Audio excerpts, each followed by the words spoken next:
Hi, this is Joy Robertson. As many of you know, I love food. I love finding new restaurants. I love trying new dishes. And most of all, I love talking to the many great restaurateurs and entrepreneurs we have here in the Ozarks and beyond. I love hearing their stories, and that's what this podcast is all about, learning more about them and their journey. So join me as we savor the Ozarks.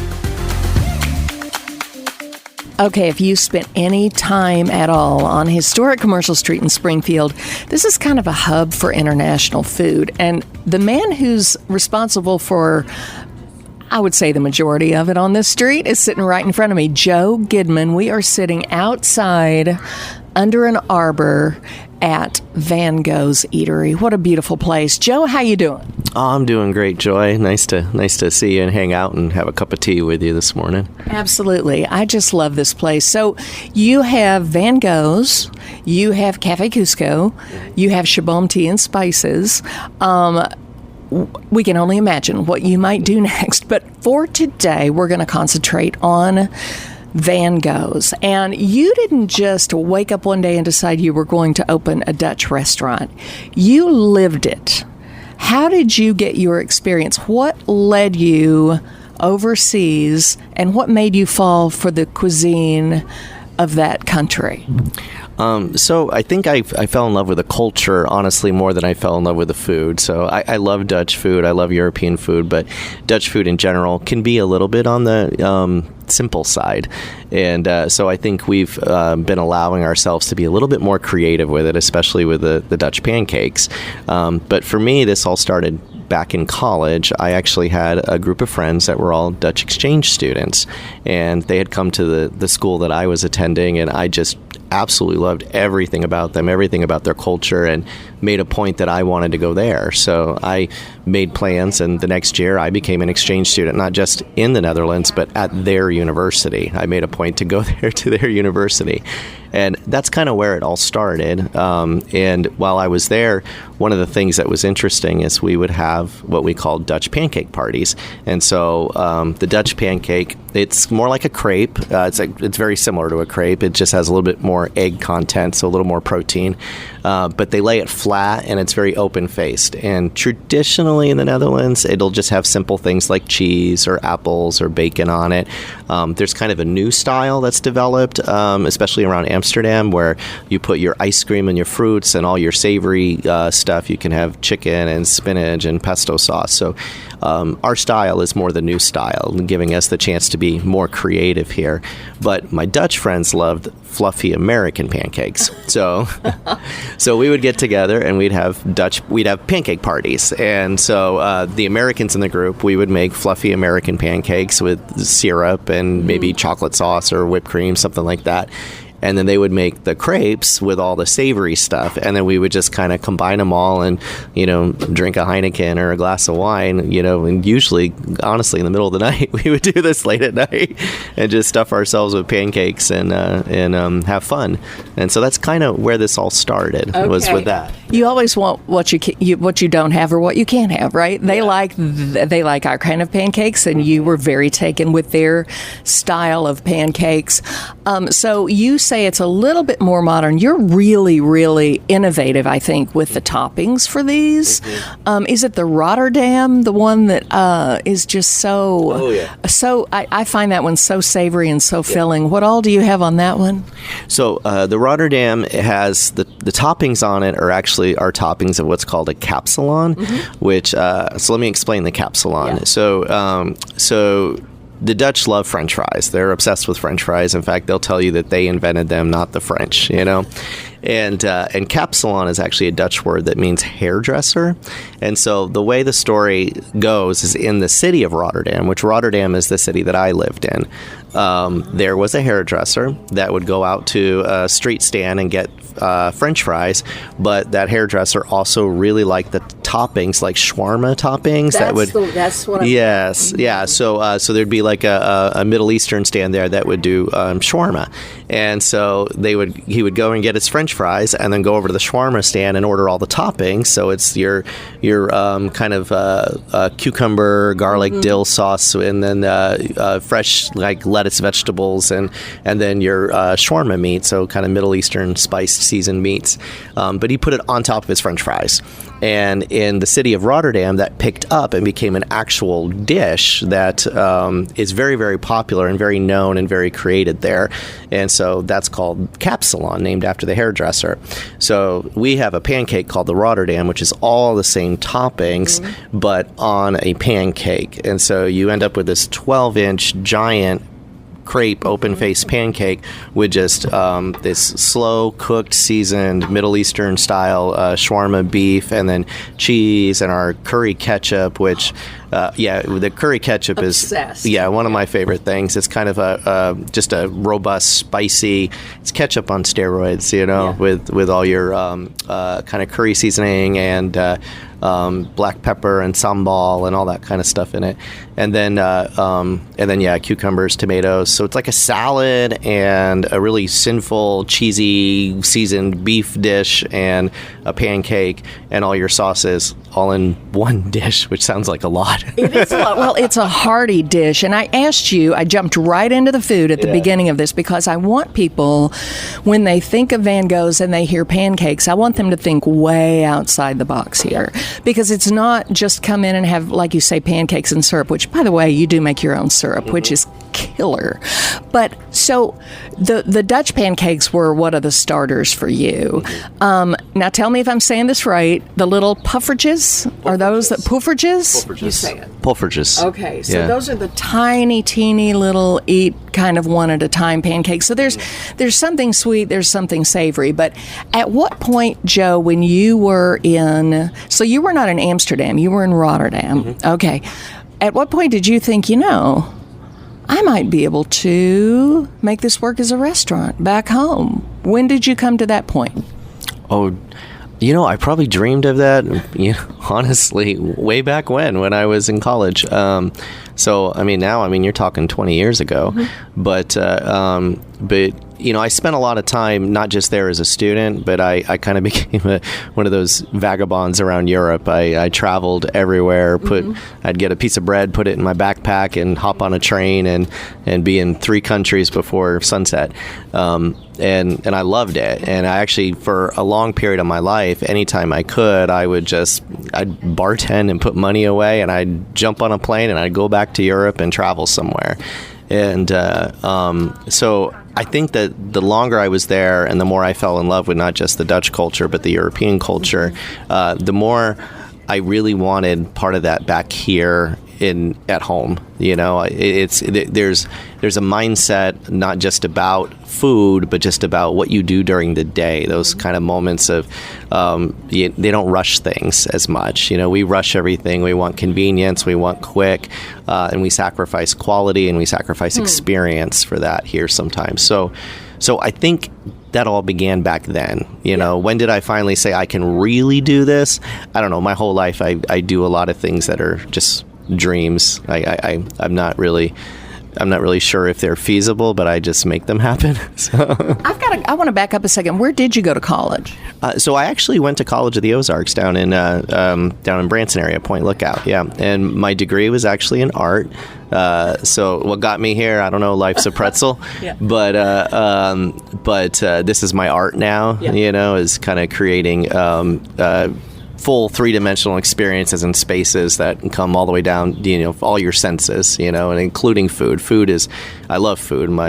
I grew up with my grandmother was actually from Portugal, and so she would I'd sit in the kitchen and watch her cook all the time, and very kind of that style out of olive oil and vinegars and fresh seafood, and she'd bake everything from scratch, and there wasn't a pre-made thing in her kitchen, or her fridge or freezer. So that was my passion, was as a kid growing up around that. Okay, so you come by that naturally, certainly. So I guess thinking, man, I love this food, I'd like to open a restaurant's one thing. But selling people in the middle of the Ozarks on Dutch food, much of which, frankly, I have a little trouble pronouncing and figuring out. You've got some stuff on your menu that's very, very authentic. Was it a hard sell? Because this place is busy all the time. It went over well, wouldn't you say? Yes and no. Took a minute. Yeah, I mean, we've been open for a few years now, and that first year that we opened, we kind of were coming off the success of my other restaurant, Café Cusco, and but Café Cusco is South American food, and of course, this is a totally different ballpark. Yeah, it's I mean, it literally is. It's another culture, so it's a whole nother language, it's a whole nother style, it's a whole nother pantry. So when we first opened, what I had was a lot of people rush in here after experiencing Café Cusco, and then we're like, whoa, this isn't anything like Café Cusco. Well, obviously, or otherwise I would have made another a Café Cusco too, you know, and then the other thing that we ran into is we had to really educate people about Dutch culture and Dutch food, because most people, their familiarity is more with Amish style or like Pennsylvania Dutch, or you know, when people hear a Dutch pancake, they think of what's called a Dutch baby, which is actually a German pancake. It's not actually Dutch at all; it's Deutsch. And so there was a lot of, everyone was excited to come, and then kind of like, oh, I expected something different, and couldn't quite, you know, it's like when you think you're getting a glass of Sprite, but it's water or ginger ale. You know, your brain, it's not bad, but it's just not what your brain was. It's not what you thought. Right. So that first year was definitely a lot of people ran out, and then a lot of people weren't sure what to think, and it's taken a while for them to come back. But now, you know, we've been here so many years, and we're established, and we've been able to educate and introduce people to things, and they have their favorites, and we have our regulars. And I have people now that, you know, have only ever come here, don't even go into my other restaurant, because this is the style that they love, and this is the atmosphere they love. As far as, too, you know, a lot of people kind of talk to me about, why do you use the strange names? You know, they're not strange, they're just Dutch, you know? And in my restaurants, one of the experience that I want is, I do want you to feel a little bit of that sense of unease and uncomfortableness that you feel when you go to a foreign country. You know, I try to make enough things familiar so you're not totally lost, but I like to throw in enough peculiarities so that you get that sense that you really did travel, that you really did go someplace different, because that's part of what opens us up and expands us. And my passion isn't about food, it's about experience. And so that's why this is here. It's to introduce us to what life could be like or might be like in other places, and make you feel like you left Springfield or the Ozarks for, I don't know, the hour that it takes for you to order and eat. Judy was boring. Hello. Then Judy discovered ChumbaCasino.com. It's my little escape. Now Judy's the life of the party. Oh, baby, mama's bringing home the bacon. Whoa, take it easy, Judy. The Chumba life is for everybody. So go to ChumbaCasino.com and play over 100 casino-style games. Join today and play for free for your chance to redeem some serious prizes. ChumbaCasino.com. No purchase necessary. Void where prohibited by law. 18 plus terms and conditions apply. See website for details. Oh, and it's so innovative, and it's a beautiful space, too. What are the hallmarks, really, of Dutch cuisine? Besides the pancakes, what are the other ingredients that you would see over there? So it's very heavy with like dairy and potatoes and a lot of starchy breads and meats, you know. So interestingly, but Dutch food traditionally is more simple, and even so one of their most famous dishes is their stamppot, which it goes all the way back to the Middle Ages, and it's kind of it's basically like what you would do cooking on a fire with a cast iron dish, and you would put all your vegetables, or you'd put your meats in first and sear them and get the juice, and then you put your vegetables in and you cook them all up, and then you'd boil potatoes, and then you'd mix it all together, and you make this kind of like mash, and then you throw your meat on top, and then take all the drippings, and they would add like back in the day it would be like sorghum or molasses, but you can do it with brown sugar and brandy, and you make almost like a sweet syrup. It's like a brown well, it's not a syrup, it's a gravy, you know, but it's like a sweeter version of a brown gravy, and then you pour it all over the top. So that would make your traditional stamppot. But now, again, like the pancakes, there's a million varieties, you know. So we've got potatoes that are mashed with carrots or mashed with sauerkraut, or you can put all your veggies in and mash them and make, you know, like a vegan version. But I would say that the traditional Dutch cuisine, the Dutch menu, it is based on simplicity, but it is based on very hearty ingredients. Now, today, some of those hearty ingredients aren't as popular. A lot more people, have alpha-gal, so they don't eat as much red meat or anything like that. A lot of people with celiacs, a lot of people that live a vegetarian, pescatarian, or a full vegan diet. Yeah, yeah. And so I don't mean you necessarily live it. Right. I'm saying that you serve the people who we do. We serve all that, and interestingly enough, the Netherlands has one of the fastest growing vegan populations in the world. So it's crazy that their traditional national cuisine would be so anti that, but yet as a culture and a country, they're adapting very rapidly. So the great thing is that means that the food can adapt and the food can change. And so if you look at our menu, you'll see that we have lots and lots of gluten-free and vegan options, and we're constantly like, tell us what your allergy is, tell us what your issue is, and we will try our best to figure it out and make something that you can eat and enjoy. And I don't think that's just us. It is us trying to accommodate, but it's interestingly enough, the Dutch culture itself has been adapting and changing, and I think that creates more exciting new food options. I'm a person that tends to eat more veg forward. I do eat some meat, but I like to see vegetables and spices and herbs and all that as more of the headers on my dishes, because even if you're a meat eater, all your meat's seasoned with something. So the real flavor actually comes from the plants and the earth. And so it's fun to take those and then recreate stuff and make options and dishes with all that flavor that you didn't think about before. So we're adapting just like the Dutch culture adapts. And then I think that gives people a more modern experience. So that way, if they're eating food here and then they get on a plane and hop over to Amsterdam, they might go, oh, wow, okay, I can eat here too, and I can enjoy this too, and I can go here to there, and it's all very similar. Yeah. So you mentioned the vegan, and I know you've had some vegan events here before. Anytime someone I know is asking about vegan cuisine, I always send them here because you do accommodate. You have a sandwich that's one of my favorites.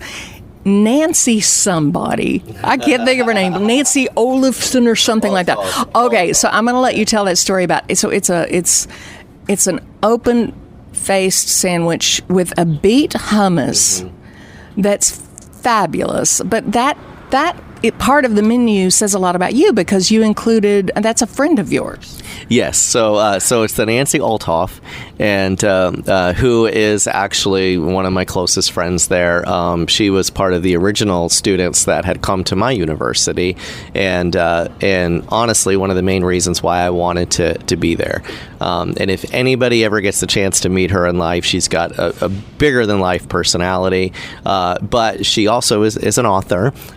So she wrote a book that's very, very popular in the Netherlands right now. I will butcher the Dutch pronunciation, but I do know that she's been working on a English translation. Cool. But the book is entitled "The Roller Coaster Tester," and it's a little bit of an allegory on some stuff in her life regarding her father, but very, very, very good book, and it's actually become very popular in Europe at the moment. So, but the funny thing is that Nancy actually hates beets. Absolutely hates beets. When I created the sandwich and I put her name on it, she kind of was a little upset with me because she felt like it should have prosciutto and a special cheese and all of this more traditional Dutch meat and cheeses and stuff like that on it. But I have this thing about beets because when I was a kid, I hated beets as well. So I'm always trying to figure out how to reinvent beets in a way that I'm obsessed with them because they're just so good for you. Oh, yeah. And so the sandwich it's our Russian brown bread and then has our roasted beet hummus on it, which is kind of our specialty here with that.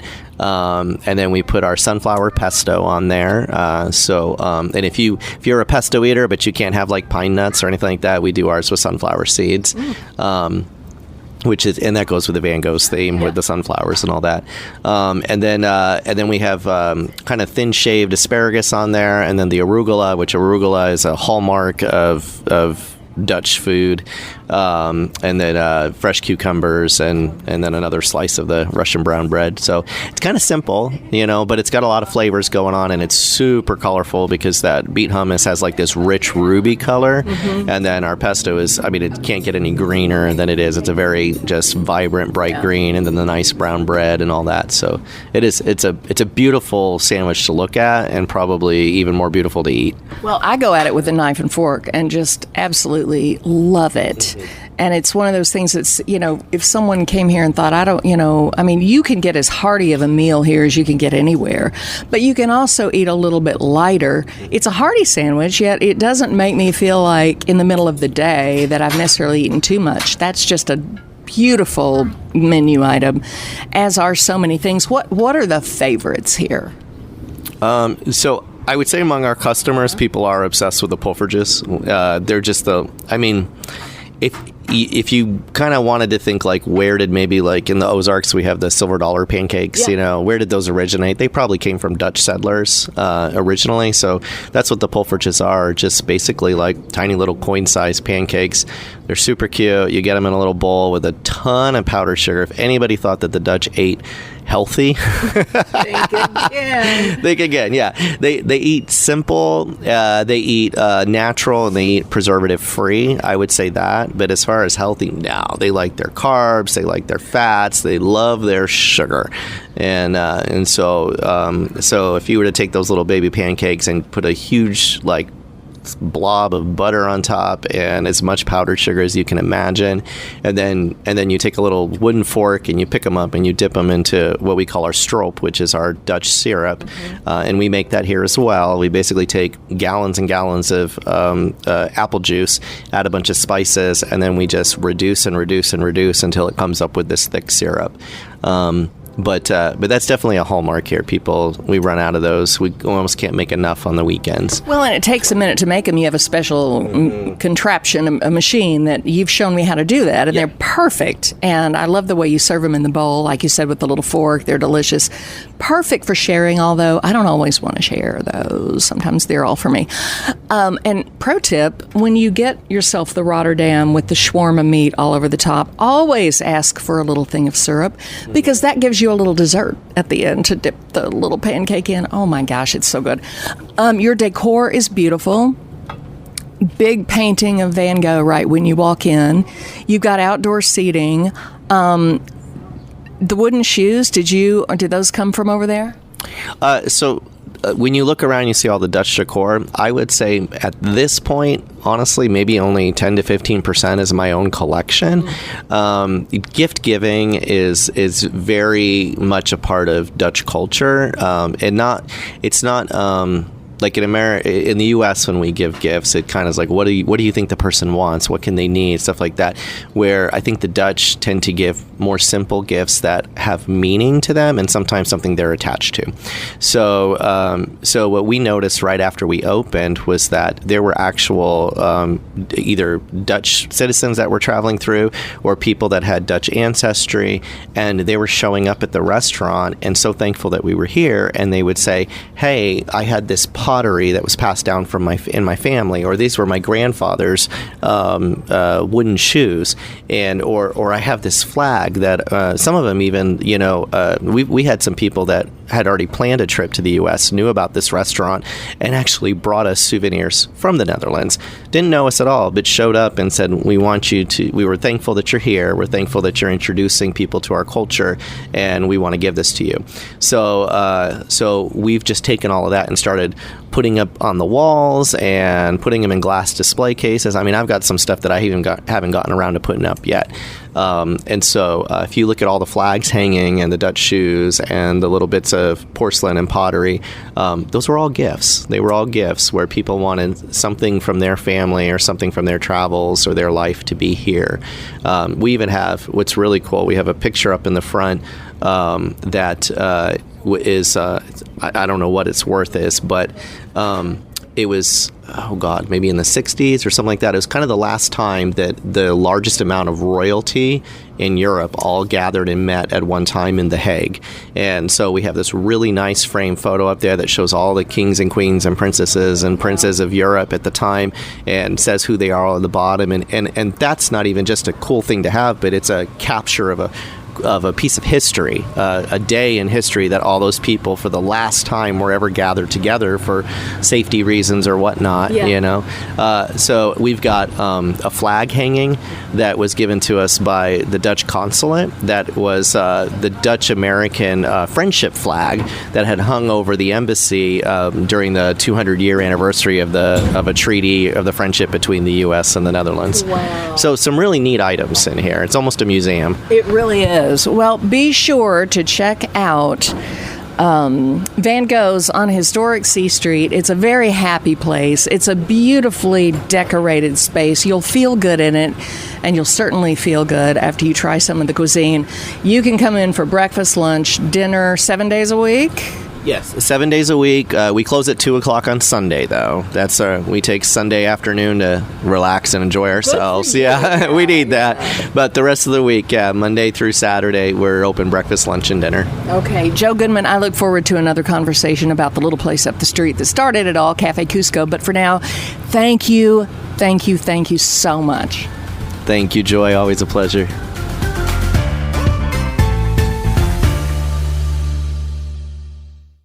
Hello, it is Ryan, and we could all use an extra bright spot in our day, couldn't we? Just to make up for things like sitting in traffic, doing the dishes, counting your steps, all the mundane stuff. That is why I'm such a big fan of Chumba Casino. Chumba Casino has all your favorite social casino-style games that you can play for free anytime, anywhere with daily bonuses. So sign up now at ChumbaCasino.com.